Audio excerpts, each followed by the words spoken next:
faces and fears, you're welcome here. Yes, you're welcome here. Yes, you're welcome here.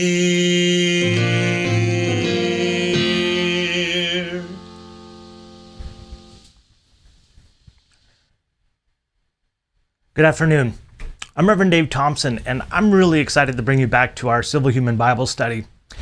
I'm a civil human servant, and so what that means is that I focus my ministry and really my work on building human peace and common ground. And it's in that effort that I'm looking at my own spiritual heritage and the teachings of Jesus to try to find those teachings that I feel are applicable across the board, regardless of our different faiths, our different politics, and our different lifestyles. So I'm really excited to bring you today to what is one of the most endearing and heartfelt and difficult passages to read in the New Testament, especially in the account of Jesus. Today we're going to be talking about the crucifixion of Jesus. I want to preface it a little bit by noting that it can become fairly common, especially for those of us who come from a more Christian background, or individuals who are familiar with maybe a Judeo-Christian background. But the story of Jesus at Christmas and at Easter, of his life and his death and his crucifixion, has become portrayed to us in so many different ways, in music and in drama and in lighting and sound, that it almost has become something of old hat, I've said before, something that is just generally understood and has become a dramatic presentation and something nice to look at or something to enjoy in an afternoon, or to be reminded of somebody who was, a historic figure.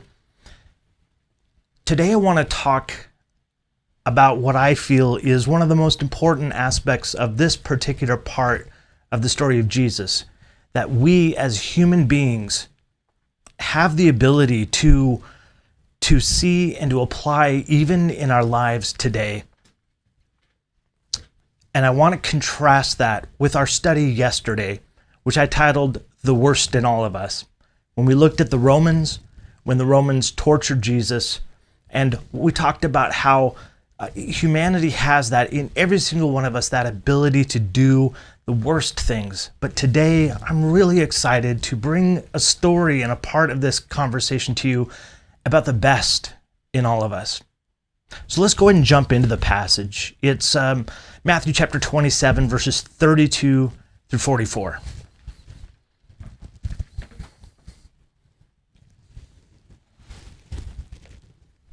Starting with verse 32. Now as they came out, they found a man of Cyrene, Simon by name. He they compelled to bear the cross of Jesus. And when they had come to a place called Golgotha, that is to say, place of the skull, they gave him sour wine and mingled it with gall to drink. But when he had tasted it, he would not drink. Then they crucified him, and divided his garments, casting lots, that it might be fulfilled, which was spoken by the prophet, that they divided my garments among them, and for my clothing they cast lots.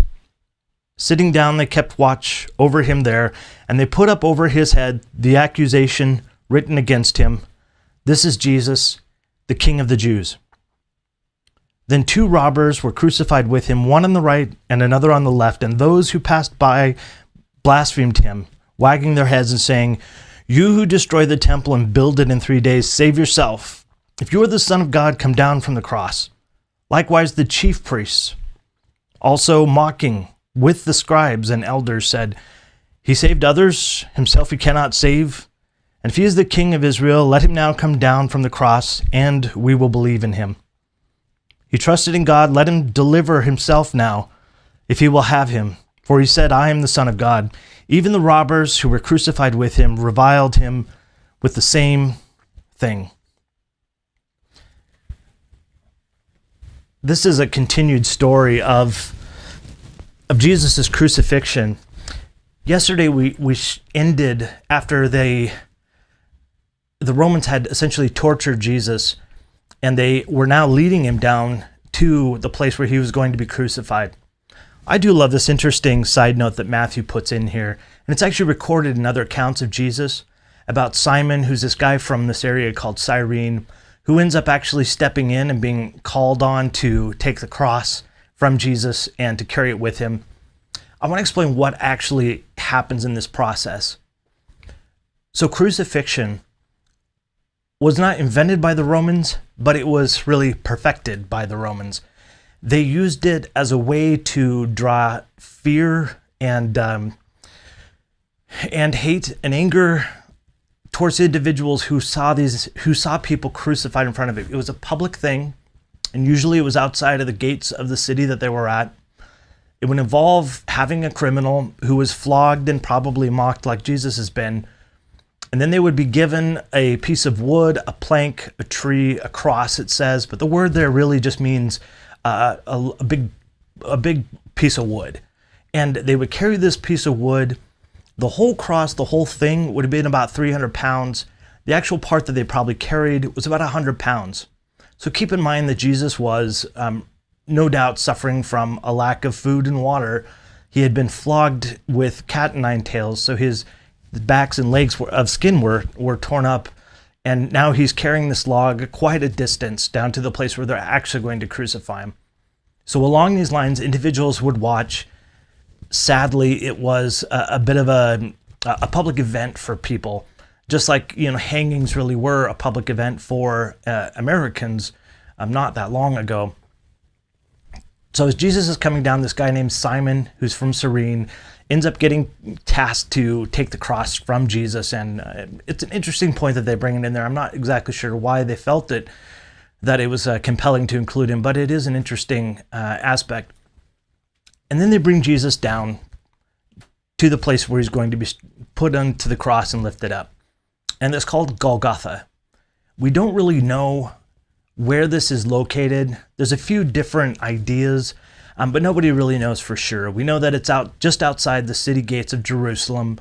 We know that it's on a hill that may look like a skull, because that's what Golgotha means. It means a skull, or essentially actually the cranium part of the skull. And so we know that there's a general location. But the whole point is that there's going to be people walking by. It's easily accessed, and it means that he's going to be on display for everybody. And so just before they actually nail him to the wood that he's been carried, they strip him down from their clothes. And it sounds like the people who are in charge of the actual crucifixion part were given the ability to cast lots for their clothes. And lots were basically like casting dice. It was a game of chance to figure out who would get what, and obviously they had their own clothes, and there were poor people, and the people who were doing the crucifixion most likely were very poor, because not many people would want to do that job. So they cast lots for his clothes, and they divide him up, and then they nailed Jesus to the cross. I want to explain this process a little bit, and this is really where the more horrific part of this practice is concerned. The Romans did this to hundreds and thousands probably of people. It was something that they found to be a very effective way to make sure that people saw the cost and the consequence of standing against Rome. And so they would choose a number of different possibilities, but generally speaking, we don't really know what Jesus' cross specifically looked like, but we do know that he had spikes nailed through his hands and feet. Now, a lot of you know already that you see the picture of Jesus with marks in his hands and in the tops of his feet. Likely that's not where that would have happened. For most historians who look at crucifixion and look at the details of it that have been recorded, Tacitus is one from a Roman historian, they talk about the fact that these spikes are driven through actually the radius and ulna, the bones right in the wrist on both hands and on the beam itself. And that was likely because that was the only way to hold up the weight of the body. Keep in mind that crucifixion was a long process. It would be almost 1 to 2 days before an individual would die. And they would oftentimes break the legs of individuals who had not passed away yet, so that they couldn't breathe anymore. So they would nail and drive a spike through the ankles of the criminal. And so likely the same as Jesus, either sideways into the plank behind them, or they would have a platform. Again, we don't know whether this was the case, and nail their feet into Jesus. The reason why they chose this particular way of doing it is because not only was it humiliating, because individuals would have been completely naked. You know, we see in churches a lot of times Jesus hanging from a cross with a loincloth. That's not the case. He would have been completely naked, and we see in the text, actually. And the biggest and most important aspect of this cruelty is that it causes the individual to have to choose between the pain of lifting themselves up so that they can breathe and the pain on their arms, or relaxing and exhaling and being able to relax the pain in their arms only to have the pain in their feet take over. And so it's this vacillation between these two horrific extremes. Clearly, this is one of the more excruciating ways that a person can die.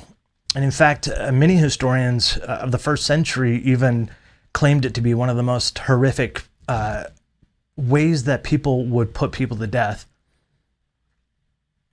It's interesting, the word excruciating, it actually comes from the Latin word for cross, and X is the addition to that, which means from out of, in other words, from out of a crucifixion, or out of the worst possible horrendous way to die. That's what excruciating means, which is I found an interesting way to look at that term. So we do also know that they offered Jesus a sponge that was that had wine and likely gall, which was either a bile or a poison of some sort. The reason they did this is because they wanted to give the opportunity for the prisoners to not suffer as much as possible. And so they would offer that, and it would basically dull the pain a little bit. But Jesus knew that this would also dull his senses, and he wouldn't be able to think or to talk correctly. We're going to see tomorrow what he actually does on the cross, and what he says, and how wonderful and beautiful it is, and what he does, even amidst all of the pain that he's going through. But he tries to keep his senses about him and continues to suffer through the pain. I want to point out a couple of small things that we often overlook when we're looking at this particular story. As Jesus is hanging there naked, going through excruciating pain over the course of a day and maybe two, as he's there, people are walking by him and ridiculing him. But not just everybody, the common person. We have the robbers who are actually right next to him making fun of him, which is, the utmost of humiliation, because he's being ridiculed by people who are evidently the lowest in society and criminals themselves. But I want to point out the fact that it was the chief priests, the religious leaders, who were the ones who were ridiculing him and mocking him from the ground. These are the individuals that put him to death. These are the individuals also who were living lives of luxury, who were living lives of ease, who were putting on clothes and airs and living in beautiful houses and in charge of thousands of people who adored them and listened to their every word.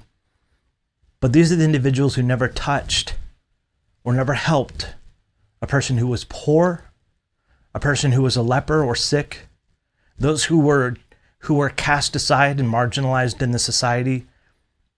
The difference between Jesus and these religious leaders is he helped the suffering, and the religious leaders created the suffering. I just want to point that out because I think sometimes today in our society, we look at this passage and we think of it as a barbaric and ancient way of living. And I talked a little bit about yesterday how even today, our religious leaders can become confused and distracted and find themselves in exactly the same place that these religious leaders did, persecuting and causing suffering and ridicule to individuals who are doing nothing but helping those who are hurting the most in our society. While these megachurch pastors, ministers, religious leaders, politicians live in absolute luxury, without ever understanding or knowing what it is like to suffer, passing laws and promoting teachings that, in fact, just continue to isolate and continue to make those who are suffering already suffer even more. I want to close this particular conversation out today, not on the negative part of the worst of us. Yes, there is that. But I want to leave on this conversation in particular, the best in all of us. It took me a while as a person of faith who came from being one of those chief priests and those chief religious leaders. I myself was a hypocrite. I thought of myself as better than everybody else who was not Christian and did not follow the teachings of Jesus or call themselves Christian, because I lived a life of purity in my own eyes and by the definitions that I had made. And so I saw everybody else as being less than. And I was under the assumption that only my religious leaders were correct, and only my religious leaders were the ones who demonstrated what true love was. And I couldn't look outside of that bubble to see the suffering of other people and to exude those virtues that actually Jesus taught, being compassionate for them, being humble, putting them above myself, creating peace instead of division. The significant difference between Jesus and the Pharisees and religious leaders and politicians of his day, and even ours today, is that Jesus did something beautiful. Rather than choosing to have pride in himself and to be narcissistic and talk about himself and be adored by other people, he chose to be utterly humiliated, naked and suffering before individuals who, in their luxury and in their comfort, ridiculed him from the streets. Instead of choosing to live his own life and to live in luxury, he chose to give his life for the sake of the virtues that he stood for. Instead of clothing himself in luxurious ways in designer clothes and investing money into making his skin tighter and his teeth whiter and being beautiful, Jesus suffers the pain and nakedness. Why does he do this? Does it seem like a failure to many people that Jesus was a failed politician or a failed religious leader who couldn't cut it, who didn't have the muster to make it happen in the system? Or was Jesus one of the most brave and daring examples of goodness in our human species to have existed? A person who was braver than many, many people out there. A person who demonstrated that society could really, truly be changed at the heart of it when people demonstrate doing good. When people show what it's like to be compassionate, when they demonstrate what it's like to be humble, when they demonstrate what it means to care for those who are suffering in our society, it changes us. Those examples change us, because when we see it happening, when we see other people standing up for those who are hurting, it makes us want to stand up too.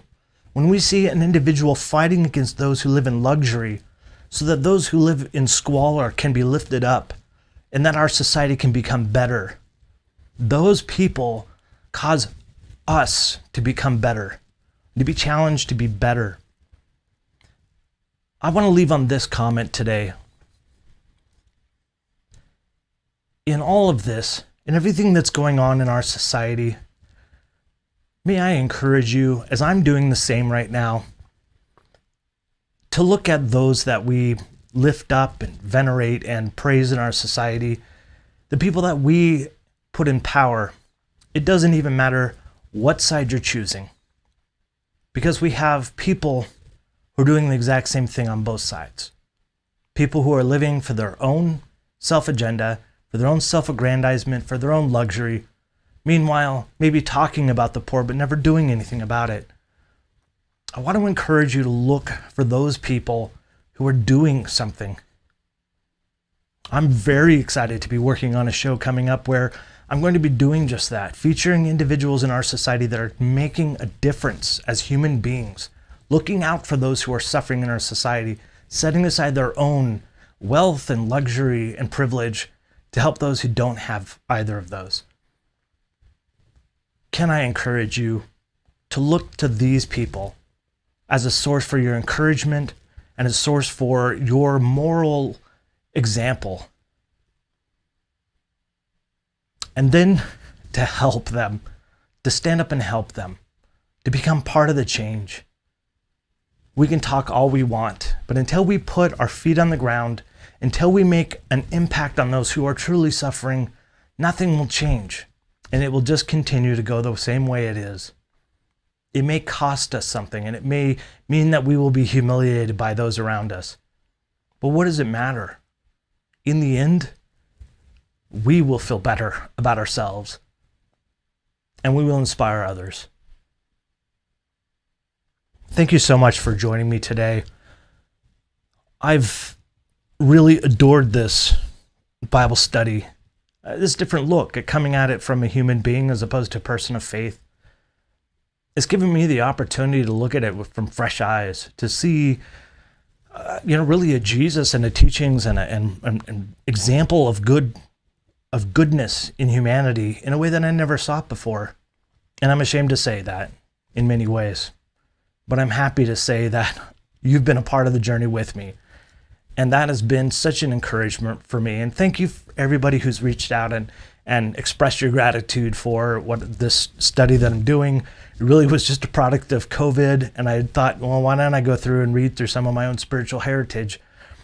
And then I decided to do this show, and thanks to Mike for encouraging me to do that. I just want to encourage you, if you have thoughts and reflections, to leave those in the comments below. I really love them and appreciate it. I know other people do as well. If you're on Facebook, please like the page. And if you're on YouTube, there's a little box right down here that you can click on that says subscribe. That way we can stay in contact with one another, and I can relay this information about these new shows that I'm going to be coming up with down the road. So until tomorrow, when I meet you again live at noon, I want you to know that I love you. And I hope you choose to love yourself. It is the only love in this world that we have any control over. And now I would invite you to join me as we go about the rest of our day, loving those around us the same way. Thank you.